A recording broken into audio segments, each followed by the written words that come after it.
Perempuan yang beriman jadi perempuan kokoh. Perempuan beriman jadi perempuan tangguh. Perempuan beriman jadi perempuan-perempuan yang kuat. Dia akan kuat untuk berbilang sama suaminya, "Bang, tenang, kamu mau keluar rumah tiap hari untuk bekerja, silahkan. Abangku sayang, tapi kamu harus tahu, saya kuat untuk tiap hari makan itu aja. Saya kuat untuk hari-hari pakai baju itu aja.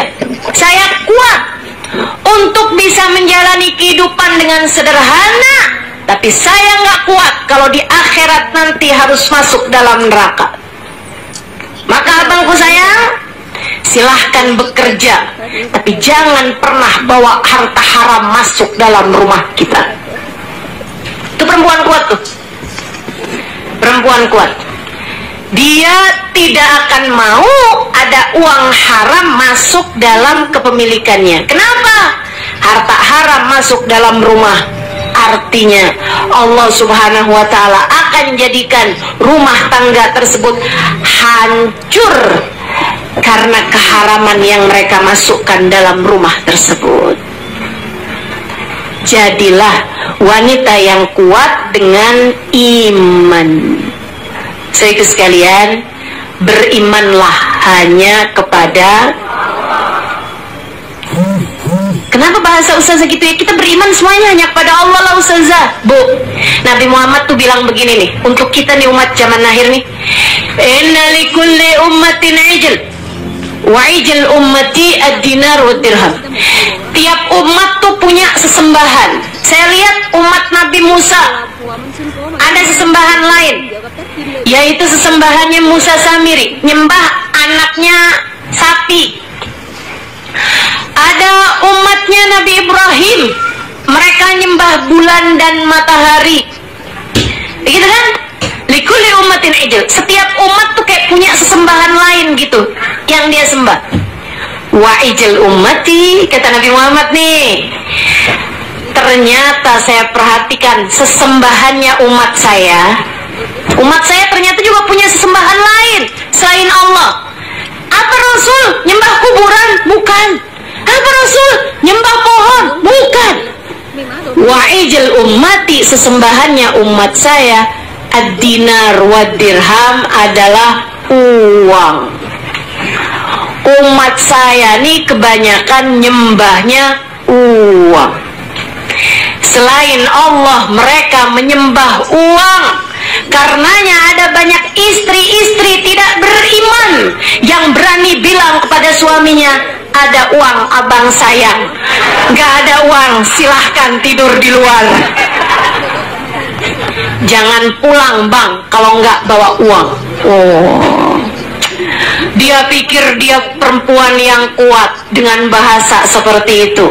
Kamu lemah, sebab menunjukkan bahwa kamu bukan perempuan beriman.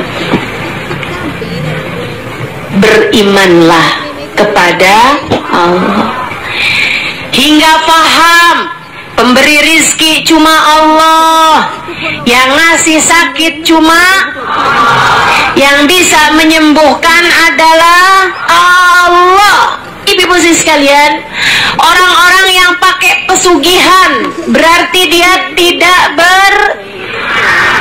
orang-orang yang biar hati suaminya nggak berpaling kemana-mana, sampai pakai guna-guna, pakai santet, bener ya? Santet apa santret? Santet, iya. Pakai santet, pakai ini nih katanya. Ini ya, kalau minyak ini dipasang di alis nih, ntar suami ngikut kemana aja kamu pergi. Pakai pelet. Ya Allah, ya Allah. Itu menunjukkan bahwa dia tidak berilmu, dia juga tidak beriman. Orang paling lemah nih, kesian, paling lemah yang kayak begini, teman-teman. Makanya kalau sampai denger gitu kan, saya makanya memutuskan untuk nggak baca aja dah berita-berita yang begituan, nggak baca, nggak dengerin aja dah TV-TV yang begituan tuh. Ada bapak sampai tega nguburin anaknya hidup-hidup, ngebunuh anaknya, katanya dari dukunnya. Ya Allah, ya Allah, segala macam yang dikerjain orang. Bu ya, ngeri bener nih. Ada perempuan nagih hutang, dibunuh sama yang ditagih. Kabarnya itu di Bekasi. Saya nggak tahu tuh Bekasi yang mana. Sedih saya bacanya kabarnya, Allah. Di Jamrut tuh ya? Bukan. Sian saya ngebayanginnya, ya Allah. Ya Allah, kuatkanlah keimanan umat ini, ya Allah, biar nggak nyari rejeki dari jalan yang haram, dan biar tenang hati mereka dengan rejeki yang telah Engkau berikan. Iman, Bu, bikin kamu nih tenang sama rejeki yang Allah berikan. Bikin kamu nggak rebut-rebutan urusan rejeki, itu iman. Saudara sekalian, bikin saudara nggak berantem sama saudaranya urusan warisan, itu adalah iman. Iman. Kalau kamu yakin yang ngasih rezeki Allah, nggak sampai segitunya rebut-rebutan urusan warisan. Halo? Dengar ucapan saya? Kalau kamu beriman, nggak sampai segitunya rebutan urusan warisan. Makanya kalau ada orang sampai rebut-rebutan urusan warisan, pertanyakanlah keimanan dalam hatimu.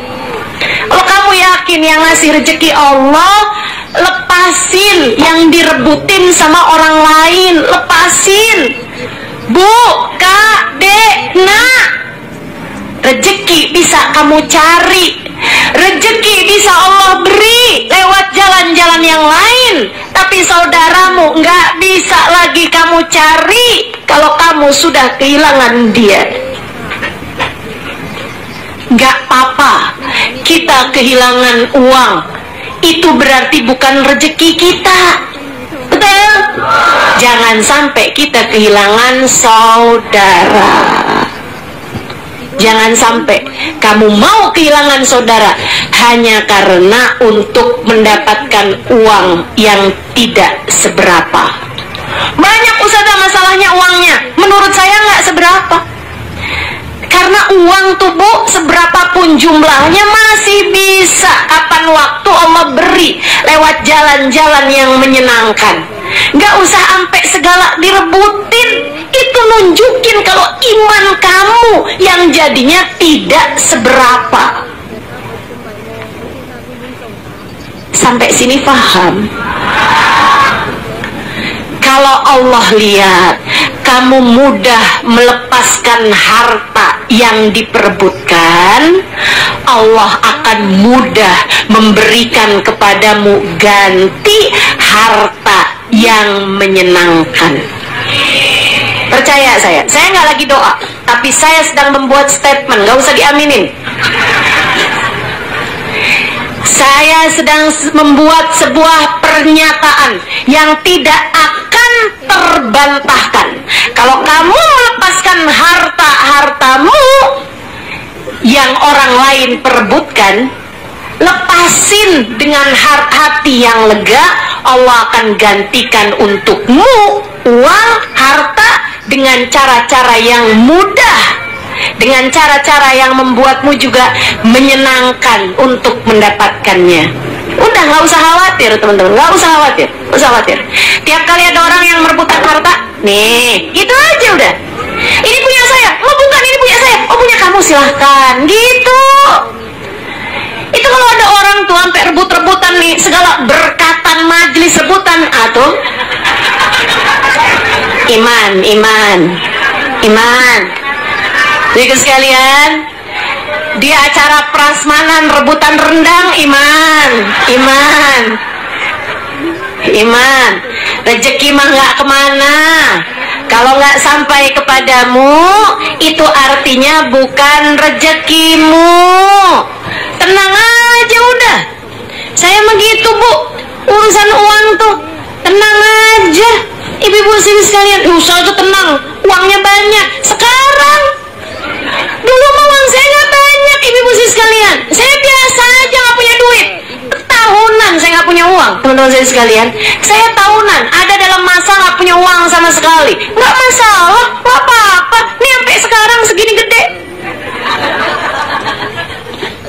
Nggak pernah saya nggak makan, nggak pernah saya susah hidupnya hanya karena uang. Bertahun saya nggak pernah pegang uang jangan berapa hari, bertahun nggak pegang uang tuh bertahun. Dan santai hidup saya, biasa-biasa aja. Antara punya uang nggak punya uang nggak kelihatan jauh bedanya. Ibu liatin saya, Ibu tahu nggak saya kapan punya uang, kapan nggak punya uang? Nggak tahu, bukan? Yang kenal saya udah lama nih, yang dari 10 tahun, dari 20-an tahun. Itu pasti, itu sebenarnya di masa-masa itu banyak kali saya nggak punya uang, banyak kali juga saya punya uang. Orang masa tahu nih, sudah Halimah nih kelihatan mukanya nih nggak punya duit deh.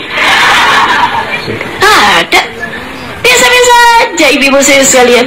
Ya kayak gini inilah penampilan saya dari dulu juga. Nggak terlalu banyak bedanya. Nggak usah khawatir, nggak usah khawatir. Segala kamu ngerasa, wah nanti ini gimana hidup saya nih kalau saya nggak punya uang, gimana nih hidup saya nih kalau suami saya nih berhenti kerja, wah gimana nih saya nih kalau usaha saya gagal di sini nih, saya makan apa nih nanti nih, anak-anak saya nih gimana sekolahnya nih, anak saya gimana makannya nih, untuk nanti bulan depan kalau suami saya menceraikan saya, bla bla bla. Itu ya, itu perkataan-perkataan seperti itu, pemikiran-pemikiran seperti itu adalah fata morgana, adalah bisikan-bisikan setan yang disampaikan kepada pikiranmu, bisikan-bisikan setan yang disampaikan kepada hatimu. Berimanlah kepada Allah. Innallaha huwar razzaq dzul quwwatil matin. Ini lampu kayak mendingan matiin aja dah.